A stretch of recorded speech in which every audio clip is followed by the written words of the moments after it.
Hi, this is Tom Nonamaker with Era Corporation.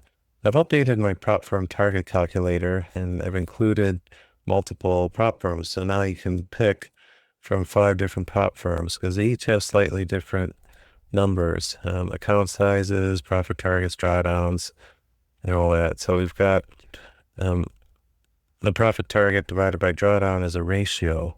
Now, the lower this number is, the easier it is to pass.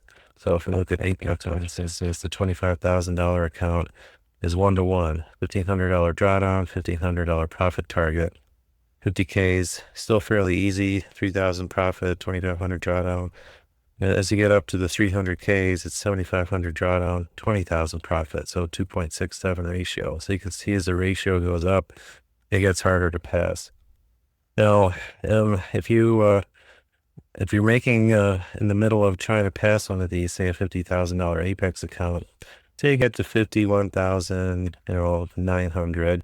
If you click on the max button, it'll maximize your drawdown. So there's this. Let's say we're a little bit higher, say 49, something like that. So we've got $280 of our drawdown that we've used, and we still have 2,200 to go. And the ratio is 0.44. So we're getting there. You can trade 10 contracts, and if you go up more than 15, it'll stop at 15, but it evenly spaces it out. But you can click and say, I want to trade 2 contracts. So to make my $1,100 profit with 2 contracts, I have to make 112 ticks or 28 points. If I do 3 contracts, I need 19 points, etc. But it also shows you where you would blow the account. So that's your danger zone. They default to 2 ticks of slippage. In a fast market, that's probably good. On a slow market, you can probably just do 1 tick.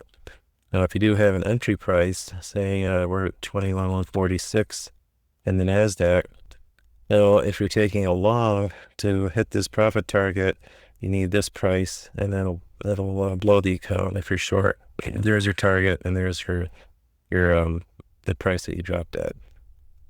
And you can change these just by clicking on it. You can also now search for different symbols, and I'm going to add more in here. Right now I've got NQ, ES, and the micros, but I'll have more. So if you search for like NQ, now these are all the ones that have NQ in it, and you can pick, I want to do the micros, or I want to do the full NQ contract. But it's pretty handy. Once you're getting close, say 52,700, and we need like $300 of profit target. Maybe we trade 2 contracts. I need 31 ticks. Now I can go into my ATM strategy and set a 31 tick target. And if it hits it, then I should be right over 53,000 and pass my evaluation. So it's a pretty handy tool. Hope you like it. And I'll be adding more symbols to this. Thanks.